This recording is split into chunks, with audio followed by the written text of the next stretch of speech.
Don't you dare, ref. That she got the ball. Good morning to all Tottenham fans around the world. The Premier League is back, baby, which means Tottenham is back with a start of a brand new era under Thomas Frank. Yes, Wednesday night ended in disappointment against PSG, but there were plenty of encouraging signs in that performance, and heading into the season, there is real reason for optimism.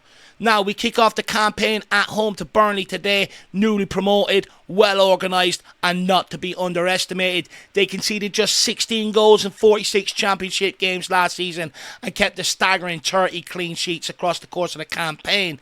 That tells you there are no pushovers, and facing a promoted side on the opening day always comes with risk. They're up for it, they're hungry, and they'll be looking to make a statement. But make no mistake about it, this is a kind opening fixture on paper for Thomas Frank and Christian Romero to kickstart their Spurs legacy with a win in front of the home crowd. Speaking of the home crowd, it's time to turn Tottenham Hotspur Stadium into a fortress again. Last season under Ange Postecoglou, our home form was frustratingly inconsistent, and that has to change this time around, because a strong home form will be the foundation for any successful campaign. So let's get into it. My predicted lineup for Spurs' Premier League opener against Burnley. But first, let's talk about the formation. Under Ange Postecoglou, it's the same shape week in, week out, no surprises. But with Thomas Frank, we'll see tactical flexibility. He'll adjust based on the opposition, the personnel he has available to him, and the fitness levels of his players. So these predicted lineups, they are going to take a little bit more thinking evolved around it this season. So we are going to have to talk about formation, because Thomas Frank threw a curveball against PSG. He surprised a lot of us by switching to a back five, and to be fair, it worked. It was probably the most organised and balanced we've looked all pre-season. But let's not forget, throughout the pre-season, Frank has stuck with a back four in the majority of games. The back five against PSG felt more like a specific setup for an occasion. Like he famously said, the operation was successful, but the patient died. So I don't think it's necessarily a glimpse of what we'll see week in, week out under Thomas Frank. And then that brings us to Burnley, newly promoted, like to play deep and compact. This isn't PSG. We don't need to show them the level of tactical respect. In fact, this is the kind of game where we should be on the front foot, setting the tone for the game and the season in general. That's why I do think we will see Thomas Frank revert back to a 4-2-3-1, get another tackler on the pitch, stretch the Burnley low block, and look to create overloads in the final third. So with this in mind, let's break down the starting 11 I think Thomas Frank will go with for his first Premier League match in charge of Tottenham Hotspur. Starting with goalkeeper, and Guglielmo Vicario will retain his place between the sticks. Now, there are a few areas of concerns heading into this game. He has been beaten from distance a few times over the course of pre-season, and a lack of prep for PSG's penalty shootout midweek was also a bit bizarre in my opinion, something we're going to speak about today on the pre-match build-up. However, he has shown shot-stopping ability and bravery in one-on-one situations. Let's hope that he can pick up his form, because I would argue I think he's really struggled to hit that form he was in before his ankle injury. However, I do back him to come good, but I would keep an eye on his performance levels. He is one that maybe we might have to look at again or revisit again come the summer. Moving into left back, and with Destiny Udogie ruled out, Thomas Frank ruled him out in the pre-match press conference, Jed Spence will retain his place. And honestly, I think Jed Spence deserves it. Defensively, he's been outstanding. He was outstanding the other night against PSG. I can't think of many wingers who have got the better of him over the course of 90 minutes, and he's come up against some of the world's best wingers in the Premier League and in Europe as well. I'd argue he's probably our best 1v1 defender in terms of fullback options, and on the ball he's clean and he's composed as well. He keeps it simple, doesn't overcomplicate things, and every game I think he has grown in confidence. What makes Jed Spence's story even more impressive is the resilience that he's shown. He was written off, loaned out, and merely the forgotten man. However, he's managed to claw his way back in, not just surviving, but staking a serious claim. And for me, I pose the question, when I look at his all-round game, and this is where I want you guys to answer me in the comment section below, I would argue he's probably our best fullback at the club, and I think by the end of the season, I think we will be calling him our first choice fullback. Moving on over to right back, and because of the limited options we have available, it's a pretty easy choice, and it will be Pedro Porro. In this game, I'm hoping he's not going to have too much defensively, which will free him up to show his attacking instincts and his tactical ability, making him a threat going forward into today's game. His delivery from wide areas and from set pieces, free kicks and corners could be crucial in breaking down Burnley's low block.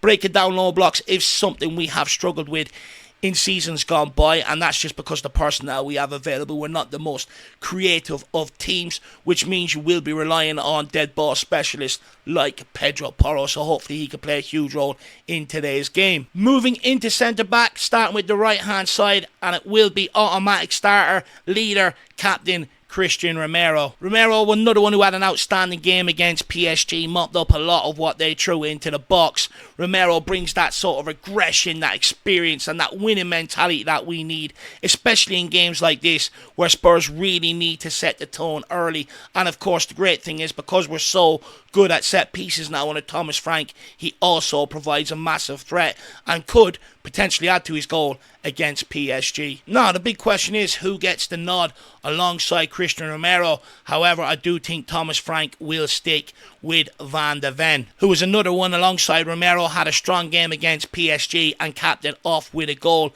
and his pace is a huge asset, especially in terms of recovery. It does mean, however, though, that Kevin Danso will have to drop out.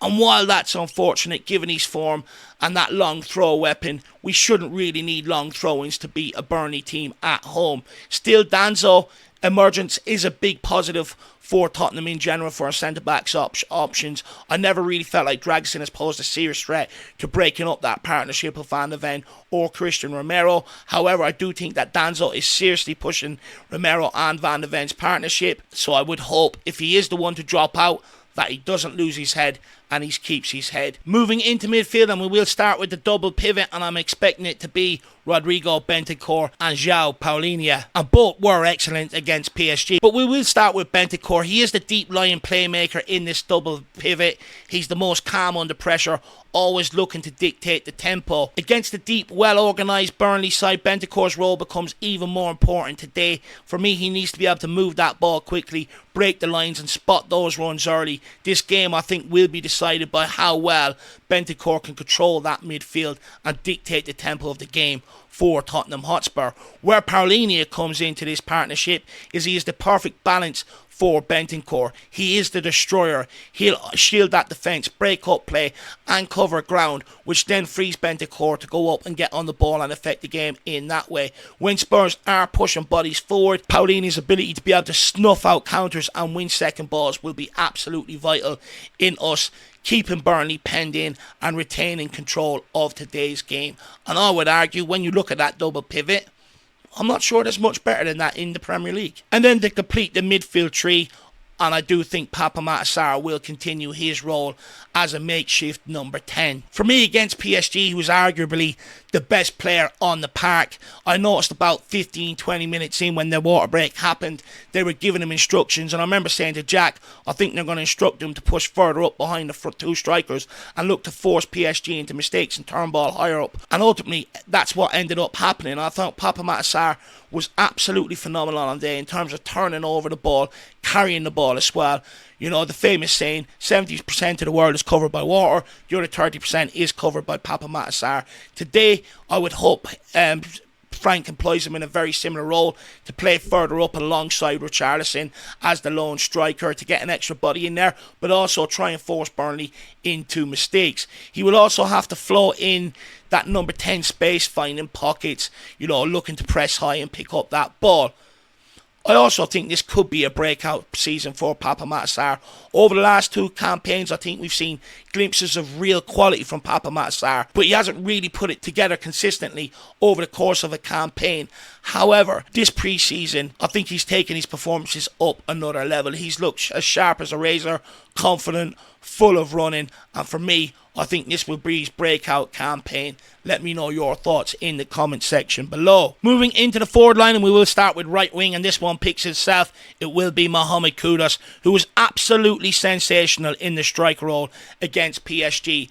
And the fact that he could adapt into that striker role, I really think speaks to the talent that this guy possesses, but also the footballing brain, because playing up front through the middle does require different uses than when you're playing out wide. You are required to hold up that ball a lot more, try and bring others into play. You're playing with your back to goal a hell of a lot more as well, and I think it shows incredible football intelligence that he adapted to that role and looks like a natural up front. However, today, we are going to rely on him out on the right hand side, and with his flair, his pace, how unpredictable he is in terms of on the ball, you just don't know what he's going to do. I think he could cause Burnley all sorts of problems today. And to be honest with you, I even think if Burnley double up on him, I just think the explosiveness and the skill set of the guy, he can draw players in, beat them, which then draws other players towards him, which creates space for other people. He's the exact type of player, in my opinion, that we've been missing over the last few years in trying to break down low blocks, and he's going to be absolutely crucial. And we know heading into this season, he carries the burden and the weight of all of Tottenham's forward play from the fan base, because we haven't made too many signings. Now that could change, there could be a few on the way to help him, but right now he saw his bare responsibility, and hopefully he can live up to that tag. Now moving out to the left wing, Frank does have a decision to make here. Is he going to go with Brennan Johnson? Is he going to go with Matisse Tell? Or is he going to go with Wilson Udebur? For me, I know a lot of Brennan Johnson fanboys are not going to like this, but I don't think he fancies Johnson. I think Johnson is falling further and further down the pecking order. Today in his pre-match press conference, he said, especially when he was asked about the youngsters going out on loan, he said they need to get used to the intensity and the physicality that I want them to play at. And they're not two things that you would associate with Brennan Johnson. I know he was last year's club's top goal scorer, but I would argue the attack was set up to get the most out of our weakest attacker. Attack down the left, get Johnson to arrive in at the right side, at the back post and tap at home. Now that becomes very, very readable and very, very predictable. So Frank can't just employ the same tactic and go with that. He is going to have to look for more out of someone like Brennan Johnson. I'm just not sure he has that in his locker, which means I do think Wilson Udebur will be the beneficiary of Johnson's deficiencies, and I think he will get the nod over Matisse Tell. Look, Matisse Tell, I don't think he had the best of performances when he came off the bench. He didn't really provide much, and there's no excuse for it, because out of possession, if you're not decent in possession, you can always work hard out of possession, and I feel like he let Thomas Frank down in that regard massively as well, which means I think he will end up taking his place on the bench. Now, from Wilson Udebur, what do we expect to see from him today? I think the reason why he gets selected is out of the three options I listed, I think he is the most direct and the best at taking on defenders. That's exactly what you need against a low block team, someone who can isolate their man and beat his man. He also has the added motivation of facing his former club, so don't underestimate the fire in his belly for today's game. The big thing is, can he make the left wing spot his own? Let me know your thoughts on that in the comment section below. And then that brings me on to the striker, and I think with Dominic Solanke still working his way back to full match sharpness, something that was evident during his brief appearance off the bench against PSG, looked way off the pace. It is likely that I do think Thomas Frank will stick with Richarlison ahead of this game to lead the line in Tottenham's Premier League opener against Burnley. Now, Richarlison was actually one of the standout players midweek. His hold-up play was absolutely exceptional. He brought others into the game, strength and smart positioning, being able to hold up the ball, cushion it and lay it off, constantly battling defenders and creating space as well for our advancing midfielders to run into. However, where he fell really short was his final ball, his decision making, often letting him down when Spurs looked to unlock PSG on the breakaway. That said though, I think Burnley will present a very different challenge under Scott Parker. They are expected to congest the central areas and defend deep. That's likely to limit the opportunities for Spurs to be able to play into Richarlison's feet through the middle like they got away with against PSG midweek, forcing them to create a burden more on the wingers and the midfielders. So I actually think this is something that might play into our strength and to Richarlison's strengths, which means he can then just operate between the sticks inside the box, which I think is where he thrives most, making intelligent runs and sniffing out half chances and getting on the end of crosses. And for me, I wouldn't be surprised to see him get on the score sheet today. It's the exact sort of game where he ends up finding a scrappy goal. So guys, that's my predicted lineup for Tottenham's opening match against Burnley. Please let me know your thoughts on the formation that I think Thomas Frank will go with today, alongside some of my selections and some of the questions I posed throughout the video. If you could please smash the like button, smash the subscribe button if you are new, and I'll see you back here for the pre-match build-up starting at noon today for the big game. As always, come on you Spurs, in Thomas Frank we trust.